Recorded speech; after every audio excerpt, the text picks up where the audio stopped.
I owe y'all an apology. Right. I owe y'all an apology because I'm looking back and the last video diary I did, which is video diary 20, was May 6th. It is fucking July 12th. And I've not made a video. I've been giving y'all content, but I've not been giving y'all video diary. Y'all do not actually know what's been going on in my life. Y'all do not know what's been going on. I made some kind of I told you about the surgery that I had. That's not exactly a video diary, even though it is kind of one, but like it's so much. I mean, I've had a conversation with my dad where I got all emotional, got to crying. I've seen my dad. As you know, I've had the surgery. I've been oh my god, like I'm going to Paris next month. I shit, I've shifted, like I'm completely different in how I relate to men and how I am because of the healing of limerence. So y'all, it's like kind of a lot, and so it's so much to where I'm gonna actually separate these video diaries into like maybe 3 or 4 different videos, so it'll be too long trying to update y'all on my personal development journey and what's been going on with me in for the past couple of months. So if you're new here, you don't know who I am, and or maybe you found out about me through a video where I'm talking shit or astrology or something like that. Just know that I'm a different kind of creator, right? Um, I give you everything. You know what I'm saying? You get a chance to know who I actually am, and what I'm going through and what I'm growing through. So anyway, so let's go ahead and get to the meat. So let's talk about the conversation I had with my dad. Woo! So I'm going to actually give y'all. No, not going to read y'all the message. I think that should be behind a paywall. I am going to share with y'all the conversation I had with my dad. So I want to say it was around the time I had my surgery. So I had my surgery. Y'all, if y'all don't know about that video, I'm gonna make a note to link surgery video in description. So you see what I'm talking about. Like that I had like a whole surgery, right? Um and so it had to be like in between May 17th and the week after. So up in there. So basically, I had my surgery in Dallas. And if you've been watching the video diaries, I mean, just a quick catch up. My dad did a random disappearing act with me. Not really sure why he stopped talking to me. It doesn't make any sense. I didn't do anything to that nigga. So I was just triggered by it. In March, when I was in Cape Town, it's really getting to me, right? Y'all remember all of that if you've been keeping up. And if you don't remember, then please go back and watch those videos so you can understand this whole playlist with video diaries. Start at number one and watch all of them. And so this is gonna be very powerful, real life, like healing that y'all are seeing right now. So anyway, I I messaged him and I was just basically like, I mean, how would you feel if me or my sister died today? Like, how would you feel? Like, would you would be throwing yourself in the coffin, talking about take me to bury me with them? You know what I'm saying? That's exactly what you would be saying. Because you just no reason. Like, what is this? I was like, doing my thing because things have shifted. I mean, because once I realized I had limerence and I put this weird rose colored lens over my daddy's behavior, which transferred into how I acted in relationships. When you suffer from limerence, it's very difficult to stand on anything that you say because you're not sure what's going on because you're filling in shit with your imagination. So in your head and your mind and your delulu world, you're getting your needs met, but you're actually not. In fact, you're actually anxious and unhappy and not getting shit. You're doing more longing than actually being with the person. You're actually filling in all of these blanks with your mind. You're transforming red flags into green flags. You're not actually getting any of your needs met. You just think you are. So that starts with dad. And so me, again, I have a whole video on limerence. Like y'all really got to just go there. Limerence is state of delusion that comes from not getting needs met emotionally as a kid or whatever it is, right? So I'll go through all of that stuff. So the point is, my text message to my dad was not, I wasn't the same person because I had had a chance to really think about and process limerence and what I had been doing and how me not saying certain things or trying to be too safe in what I say to men sometimes and just being overly understanding and making excuses is not benefiting the motherfucking person. And most importantly, not benefit me. And this just ain't nobody got time for this shit. I'm a grown woman up in this bitch. Limerence is just that little girl in me, coming up with shit. Like that's just not really gonna work. So I told him how I felt. I got my surgery done in Dallas. And the reason why it was particularly triggering or upsetting to me is because I had my surgery in Dallas. I had a whole surgery. Daddy don't know nothing about me having a fucking surgery in Dallas. This nigga could be 2 blocks away. We don't know because he don't answer the phone. That's disturbing to me. I'm someone who travels the world. 90% of the time, I'm out of the country.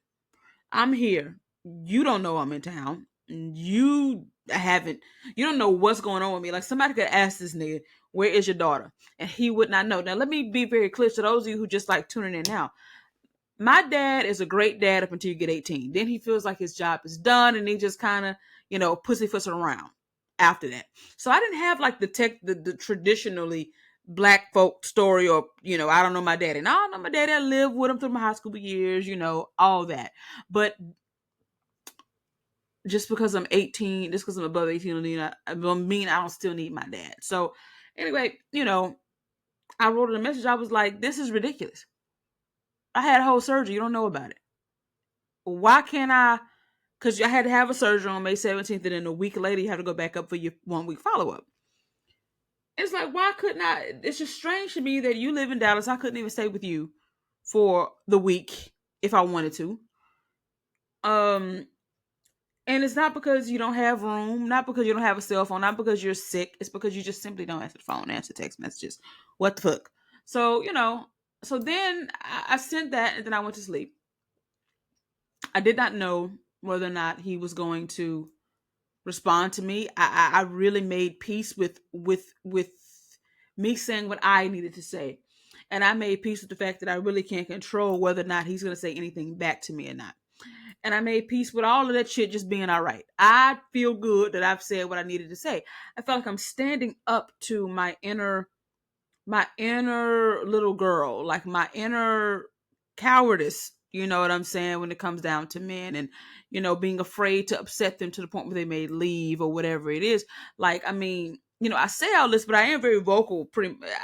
I'm pretty vocal in my relationships, but it still is a part of me that can be a little cowardice sometimes when it comes down to really saying how I feel to dudes. You don't want to come across to whatever, but I mean, I say all this, but but anybody who's been with me know, or you don't know how I feel. But it's still a little piece of me that's a little uncomfortable when it comes down to the confrontation of it all sometimes. And so, but I didn't care at this point because I understand limerence. I understand when the limerent version of me is speaking, when the trauma is speaking. I'm understanding when the trauma response is there, and I'm understanding when shit just needs to be said the way it's said. Like I don't really have to.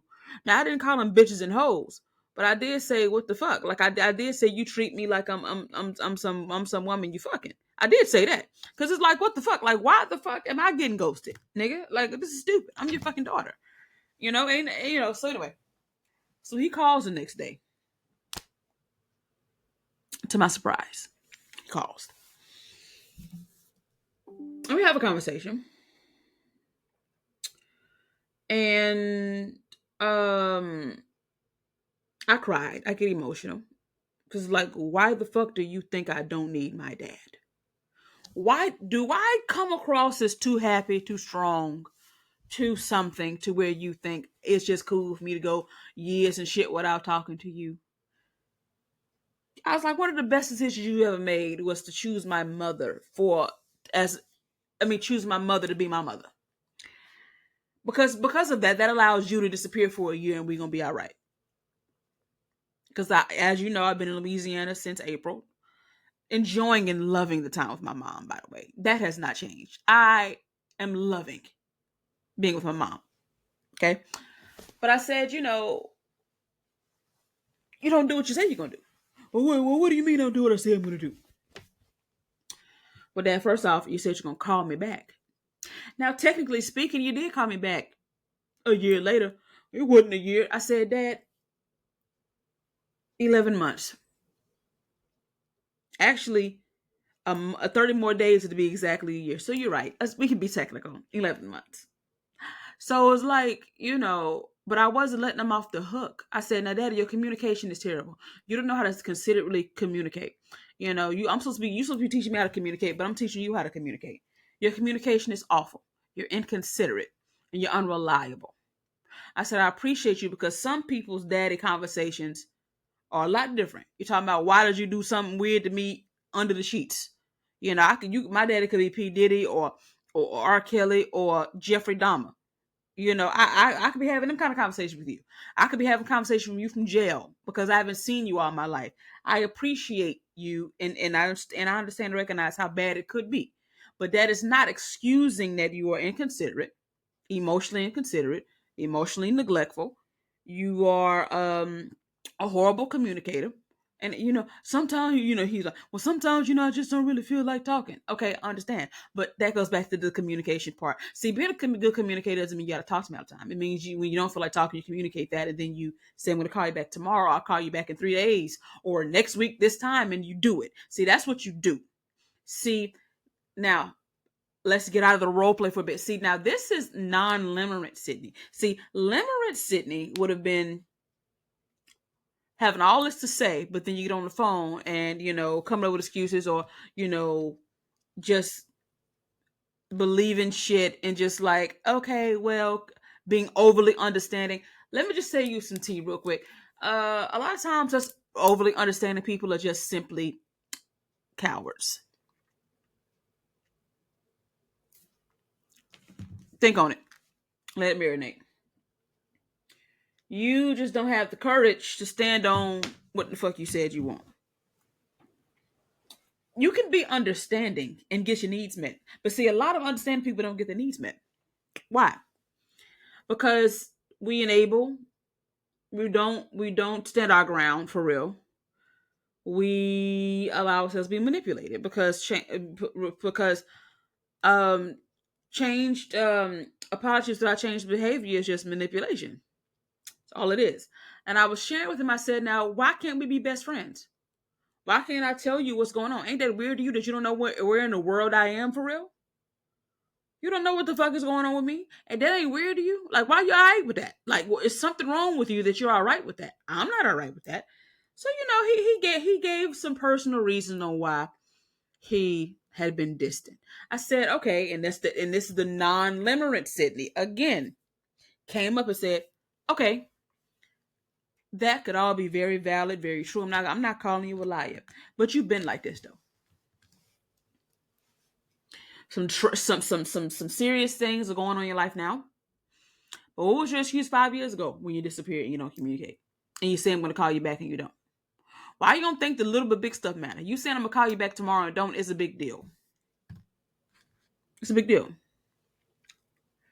That's non-limerence to me. For the first time in his life, he was talking to a grown woman. He wasn't talking to a daddy's girl who's all blinded by the lights and shit. I'm not blinded this time. See, limerence is blinders on. Healing for limerence is blinders off. I can see you. I couldn't see you before because I'm coming up with shit. Because I couldn't see you. I just saw my imagination. I saw what I wanted to see. And so what's fascinating about this whole conversation is it is word for word exactly how my conversation was with my ex and with my Zambian ex and with other men, but especially my Zambian ex, who you guys know has been the bouncing off place, who has been my biggest teacher, who I would not have known that limerence was going on if it wasn't for him. You know what I'm saying? I have to thank him. You know what I'm saying? Because the healing that I had to have because of him, it's just unprecedented. So, for the first time, my daddy was not talking to a daddy's girl. He was talking to a grown ass woman who had been in therapy. I'm not letting you off the hook. He said, well, I might be a bad communicator. I said, no, Dad, you are a bad communicator. It's not might. We're not going to say I might be. And people, some people, I said, I don't want to get into some people. Let's talk about you. Everybody handles things differently. No. I don't want to talk out here. I want to talk here. Non-limerent Sydney. I'm not playing. I don't like this. Well, every now and then some people. No. Say, I am a bad communicator. He said, okay, I'm a bad communicator. Thank you. So now we can move forward. I wasn't playing. And this whole conversation was a big shift within me. If I can see my dad clearly and stand on what the fuck needs to be stood on, and demand the kind of conversation that I need to have, then my experiences with men are going to be drastically different. Because I've never, in all of my healing and all of my books I've read, all of my stuff, I've never once been able to have this kind of conversation with my dad. Now, have I told him, okay, daddy, you were cheap and broken, that's why I get men like that? Have I said, what I think? Absolutely. Have I asked questions? Have I tied things together? Have I had these conversations about certain things with him? Yes, but not like this. See, this is different. This was different. I wasn't the same. And his reaction was different. He was like, okay, I'm gonna do better. All right. Okay. So, and he has, right? So now if I text, he'll text back and all that stuff. But something interesting. And then I saw him. So I told him, I was like, look, I'm coming to Dallas. And that was I don't know, let me see, the 17th, the 24th or something like that of May. I was like, look, I'm going to be in Dallas. So he came, and he came, him and my stepmom and my stepsister and my mom, and we all had dinner. It was cool. I saw him. I love him. Cool. It was great to see him. Since then we've talked more. He doesn't initiate much conversation, but if I speak to him, he speaks back. It's cool.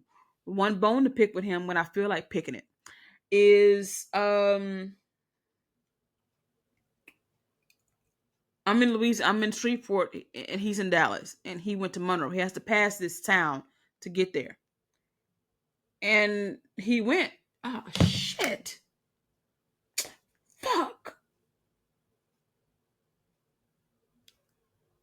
I hope they call back. It's a phone sex call. I may have to. Come on, call back now. I want that money. Okay. Okay, I don't know what's going on. Shit.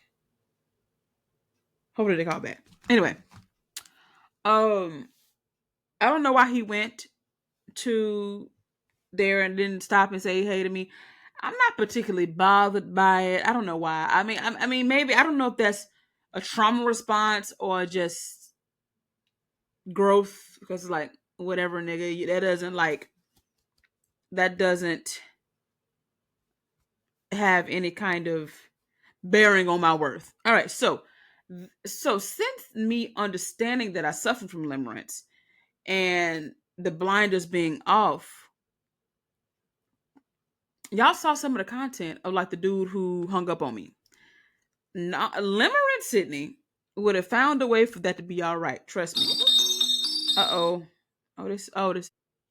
Okay, anyway, so I would have found a way for it to be okay. I know me. I would have. I know myself, right?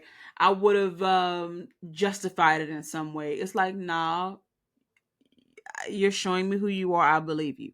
That quite literally like is like my thing now. Like, it's not just something that Tyler Perry said at one time and now. No, like, I see you. If I could see my father, just because I see him don't mean I don't love him. I mean, we can't work something, but I'm gonna see what's actually happening. I'm not just gonna see what I want to see. Like, nah, like I see that my dad still does that, and so it's put everything else into perspective too. Ever since I've healed from that, or I've made progress in healing from that, drastic progress, I don't think about my ex as much. Though I do, I have been thinking about him a little bit lately. I did have a dream about him, but I don't think about my ex nowhere near as much as I did. It used to be all obsessive, the limerence shit, but it's not now. You know what I'm saying? I think about him. I still do. I think so, I will. He will. I still do think it will always be some place within me for him. Um, but it's not nowhere like it used to be. Also, Divine, the guy I was telling y'all about before, limerence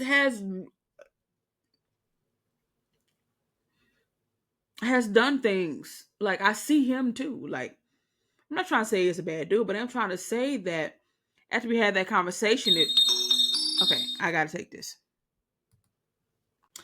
Anyway, y'all, interruptions. This video has been very interrupted. All right, y'all. So what I was telling y'all was how I view men and what people are actually doing. So Divine, right? Dude, refresher. a dude I saw one time, for the first time in my life. He had the most amazing experience, sexual experience. Just a very like deep thing I felt like I had with him for like over a decade, over the phone and shit like that. But then when I healed from limerence, I started looking at like, hmm, do I actually really care about this? Like, I mean, like, okay, not saying that do I care about it. It's just like, is this deep connection? What's this limerence? You know what I'm saying? Because it was a lot of longing for him.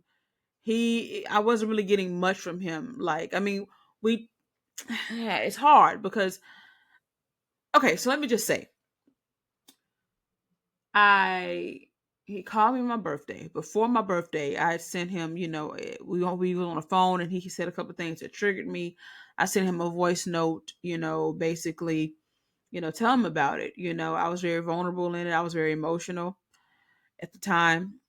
It was some daddy issues that came up in that conversation, but he's someone who he ain't a regular nigga. Like he can definitely deal with emotion with women. He's definitely good at holding space and all that stuff. So I felt safe, kind of, sort of, giving that vent. But it was like a 9-minute voice note, and he called me and wished me happy birthday, which was sweet. And he said we were going to talk about the voice note, and we never did. Then I texted him when I found out I had to come home for the hernia surgery, which I thought I had to have hernia surgery. I texted him and told him that I was coming back home, and uh he didn't say anything. I was like, okay. Then when I got here, I texted him, I told him I missed him, didn't say anything. And so then somewhere up and along in there, I just was healing from this. And I actually saw him post something on social media yesterday, or day before yesterday. And I kind of had this dialogue with myself to him. And I was just like, I don't know how I feel about you. You know what I'm saying? Like, because you weren't there for me emotionally. I feel like if I feel neglected emotionally, which I did because I sent him the voice note, didn't say anything. He didn't address my feelings. I don't like that. Mm-mm. Not when I'm vulnerable with you. We have to discuss my feelings. That was months ago. That was in March or some shit. Then I tell you that I have to have a surgery and I'm coming back home. I told you that I was coming back home. You didn't say anything. That's like kind of like number two. Then I tell you I miss you. You don't say nothing back. It's like, okay, well, Limerence Sydney would find some kind of way to make that okay. I don't think it's okay. Like, I had a whole surgery and you don't know anything about it. It's not okay for me. And so I don't feel the same. I don't feel those limerent, strong, pulling vibes. Like I feel it maybe a little if I try to think hard about it, but it's not there. I can't as easily access those feelings towards him that I had. And yeah, because if I really look at it, we had good conversation. Um, I appreciated the sex. It was great. I got a chance to experience the divine masculine because he is that. But what have I really gotten from it? Like, and I'm like, I feel like I just don't really tolerate emotional neglect. And me having to get a surgery and telling you about it, you're not saying nothing to me about it, is that, and I don't know if he would think maybe he shouldn't have gave me the dick I got sprung. No, no, no, no, no, no, no. That's that little girl shit. I'm not dickmatized. Actually, if we could have never had sex and I would have felt the exact same way at this point in my life. The dick was great, but whoop-de fucking do. We're talking about emotional shit right now. Um, yeah, I don't know. We'll talk at some point, but it'll be him reaching out to me. Um, I don't tolerate being handled like that anymore. I don't justify it. I see it for what it is. Like, you ain't think about me. Like, I'm not. on your list of importance. You have a lot of things before me in your life, which led to you not answering my text messages, no matter how important they are. I feel like you need to call me if I tell you I'm having a surgery. You need to call me if I tell you I miss you. You need to call me if I send you a voice note in my feelings. You call me for my birthday, but that's it. I don't like that. You said you were going to talk about it. We having it. You didn't keep your word. I don't deem that okay anymore.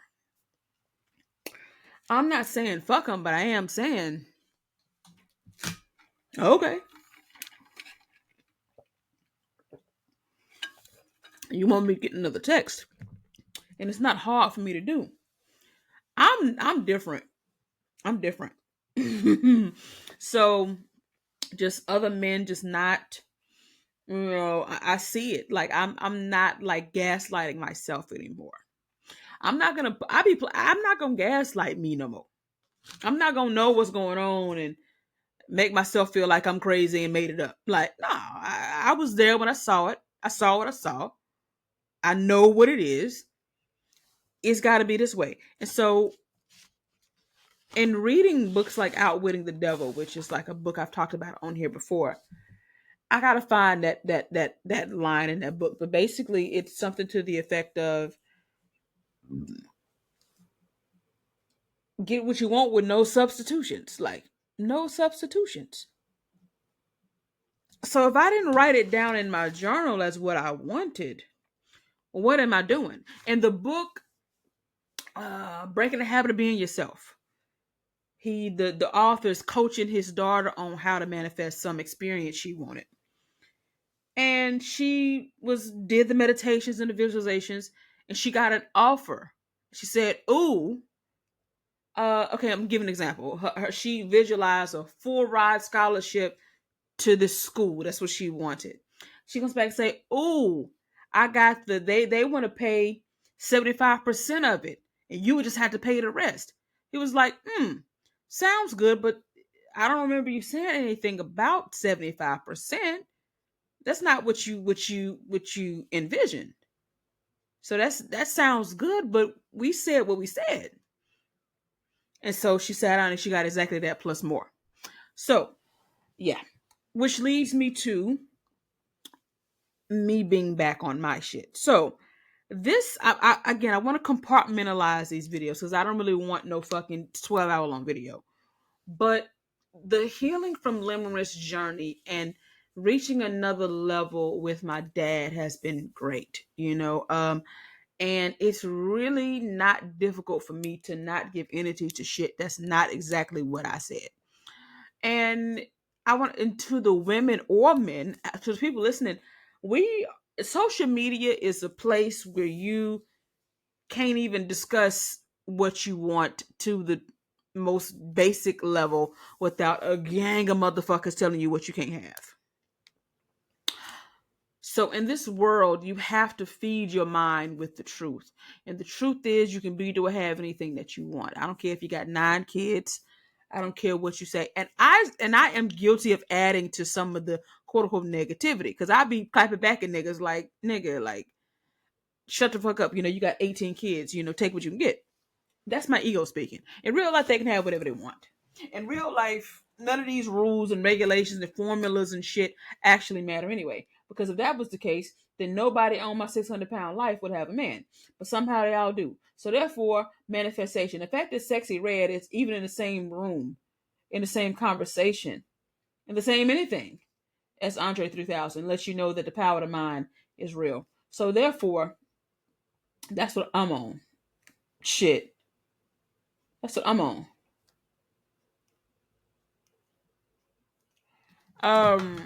And I've been back reading because like last week I was like, I want to be back obsessed and have my thirst again for manifestation. I'm feeling really lazy mentally. I'm feeling really complacent with sales doing whatever they do because I'm here with my mama who ain't got to pay no bills.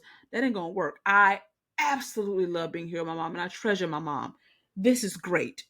I can stay here forever, but I can't. But in real life, like, if I told my mom I just wanted to stay here for the next year, she would gladly say yes. Like, you know what I'm saying? Like, I am very fortunate to have such a safety net with my mom. I don't have to pay for shit. Ain't got to rent, groceries, anything I could ever want is here. As far as my needs, so appreciative. But I can't stay here forever. The love of my life is not in Shreveport. I haven't looked at anything beautiful, any mountain views and shit in 3 months. Like, you know what I'm saying? So it's like I cannot stay in Shreveport, Louisiana forever. It's just not gonna work.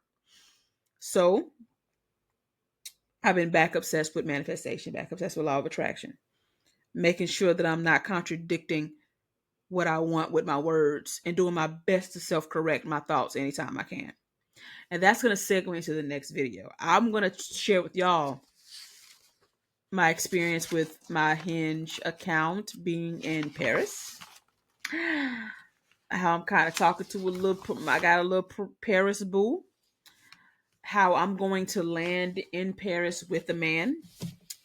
How, like, all of that. And I'm going to also make a video detailing exactly what I wanted a man in my exact relationship shit. And y'all are going to hold me accountable. We not deviating.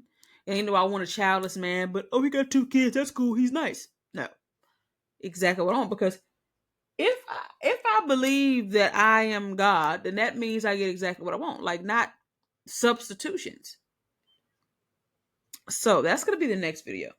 But this video was really good. You know what I'm saying? As far as like me healing from limerence and how I'm able to see stuff. Like, I can see things. Like, God, it was yeah. So I hope this video was helpful. There's so many other things to catch y'all up on. So we're gonna be talking about Paris, my ideal man, more about man stuff. I gave y'all the big whammies. You know what I'm saying? I am kind of day. We're gonna talk about Paris, why I want to go to Paris, why it's time for a European chapter in my life. Why I'm good on poor countries for a long time. With being single anyway. We're going to also talk about my YouTube and content creation journey, which I'm very happy. Thank y'all for watching. My watch hours are going up all the time. Thank you for that. And just what we'll be doing. So that's what we're doing. I love y'all so much. Hope y'all enjoyed this video. I love y'all. Bye.